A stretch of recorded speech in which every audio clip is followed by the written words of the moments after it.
Hello नमस्कार दोस्तों, आप देख रहे हैं जिला यूपी 12 न्यूज चैनल और मैं आपके साथ जावेद अली। देखिए, इस वक्त हम पहुंचे जनपद मुजफ्फरनगर के पचेंडा रोड, जहां पर पुरकाजी से विधायक अनिल कुमार, जो गठबंधन से आरएलडी और भारतीय जनता पार्टी गठबंधन से अभी कैबिनेट मंत्री बने हैं। आज हम उनके निवास पर पहुंचे हैं और आइए हम उनसे जानते हैं कि मंत्री बनने के बाद क्या महसूस करते हैं और किस तरह के मुद्दे उनके सामने क्षेत्र के आ रहे हैं। कैबिनेट मंत्री बनाए जाने के लिए आपको बहुत बहुत शुभकामनाएं। धन्यवाद। कैबिनेट मंत्री के रूप में आप प्रदेश के लिए कौन से काम करना चाहते हैं जो ऑफिस को? बड़ी जिम्मेदारी है, चुनौतीपूर्ण है और जिम्मेदारी ईमानदारी निष्ठा से निभाने की पूरी कोशिश भी करेंगे। लेकिन उससे पहले जिनके द्वारा ये जिम्मेदारी मुझे दी गई है, आदरणीय जयंत चौधरी जी, हम उनको आभार व्यक्त करते हैं। एक अनिल को नहीं, उनके पूरे वर्ग को, वंचित वर्ग को, दलितों को, पिछड़ों को ये सम्मान दिया गया है। और बात रही इस जिम्मेदारी की, एज ए एमएलए मैं पिछले 3 बार से अपनी जिम्मेदारी जनहित में निभा भी रहा हूँ और लोग दुख में सुख में हर तरह शामिल, उनकी समस्याओं के लिए जूझना, ये पहले से कर रहा हूँ। अभी ये पूरे प्रदेश की जिम्मेदारी मिली है। विभाग स्तर पर जो भी कार्यक्रम होंगे, जो भी कार्यक्रम हमारे विभाग में, जो विभाग हमें मिला है साइंस एंड टेक्नोलॉजी, उसके अंतर्गत जितने भी कार्यक्रम होंगे उनको जमीन तक पहुंचाने का काम करेंगे। नंबर एक, जो भी उसमें और अच्छे प्रोजेक्ट्स होंगे उस विभाग को हम कैसे आगे लेकर जा सकते हैं, ताकि जो है हमारे आने वाले जो बच्चे हैं, भविष्य है इस देश का, उनको कैसे फायदा हो सकता है, उस पर भी हम लोग काम करेंगे। विधायक से मंत्री बनने का सपना कैसा लगा? निश्चित रूप से अच्छा लग रहा है, लेकिन मुझे अच्छा लग रहा नहीं लग रहा, मसला वो नहीं है। मेरे अपने समर्थकों को, मेरे अपने पार्टी के लोगों को, मेरे अपने चाहने वालों को, उनको अच्छा लगना चाहिए, उनको भी अच्छा लग रहा है, इसलिए मुझे अच्छा लग रहा है। विधायक से मंत्री की जो जिम्मेदारी है उनमें क्या फर्क है? बड़ा फर्क है। विधायक का अपना एक सीमित क्षेत्र होता है, एमएलए का, जिस विधानसभा से एमएलए चुन कर आता है उसका अपना कार्य क्षेत्र उसका सीमित रहता है। लेकिन जब आप मिनिस्टर बन जाते हो और मिनिस्टर भी आप कैबिनेट बन जाते हो, तो बड़ी जिम्मेदारी है।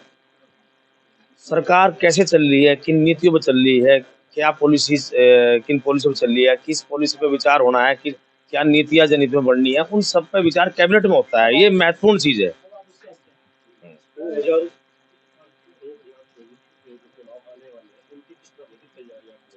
2024 के चुनाव की तैयारी तो पूर्ण रूप से मजबूत तरीके से जमीन पर चल रही है।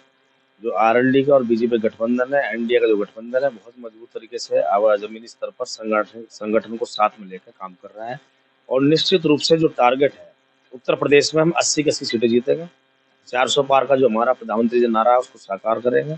और दिखाई भी दे रहा है, एक तरफा चुनाव है, कोई विपक्ष में कहीं चुनाव ही नहीं। विपक्ष के लोग तो तमाम सिर्फ और सिर्फ अपना अस्तित्व बचाने के लिए लड़ रहे हैं और कुछ नहीं है। जैसे देखा जा सकता है, भारतीय जनता पार्टी किसानों के हित में काम नहीं करती है और आप किसानों की आवाज उठाते हैं, तो अब गठबंधन हो चुका है, उस पर क्या कहें? नहीं, आप ये कैसे कह सकते हो बीजेपी किसान के हित में काम नहीं करती? जैसे किसान लोग विरोध करते हैं। नहीं, देखो, विरोध करना नहीं है वो। देखो, इस देश में लोकतंत्र है और बाबा साहब ने सबको ये अधिकार दिया है। अभिव्यक्ति का अधिकार आपको भी है और मुझे भी है। अपनी बात रखने का अधिकार है। किसान अपनी बात रख रहे हैं। किसानों के लिए अनेकों योजनाएं एनडीए की सरकार में चल रही है, उत्तर प्रदेश सरकार में चल रही है, केंद्र सरकार में चल रही है।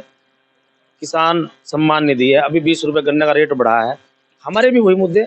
हमने जब हम गन्ने का रेट बढ़ा तो हमने कहा भाई 20 की बजाय आप थोड़ा ज्यादा बढ़ा दो। विपक्ष में जिस समय हम विपक्ष में थे, अब हम लोग सरकार में आ गए, तो जो किसानों की बात है, किसानों की, नौजवानों की, दलितों की, वंचितों की, पिछड़ों की, जो वर्ग सरकार से अपेक्षा और उम्मीद करता है कि हमारी मदद हो, हम उन लोगों की बात जो है सरकार के प्लेटफॉर्म पर रखने की कोशिश करेंगे। और जो सभी लगभग जो है बहुत सारी समस्याओं का समाधान लोगों को हो भी रहे हैं।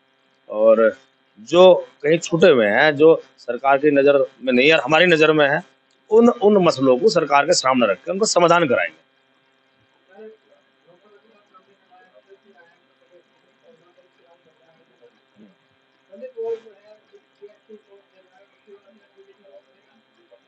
डूबती नाव में कोई नहीं बैठा करता, ठीक है? नाव डूब रही है, उसमें क्यों बैठा है कोई? तो ये बहुत बड़ा सम्मान अनिल को नहीं मिला, अनिल के उस वर्ग को मिला जहां हमने जन्म लिया है। तो 100% हमारा समाज हमारे माध्यम से राष्ट्रीय लोकदल और बीजेपी गठबंधन को वोट करेगा। अब वे अपने आप को बहुत गौरवान्वित और अच्छा महसूस कर रहे हैं कि उनके किसी व्यक्ति को इस सरकार में बड़ा सम्मान मिला है।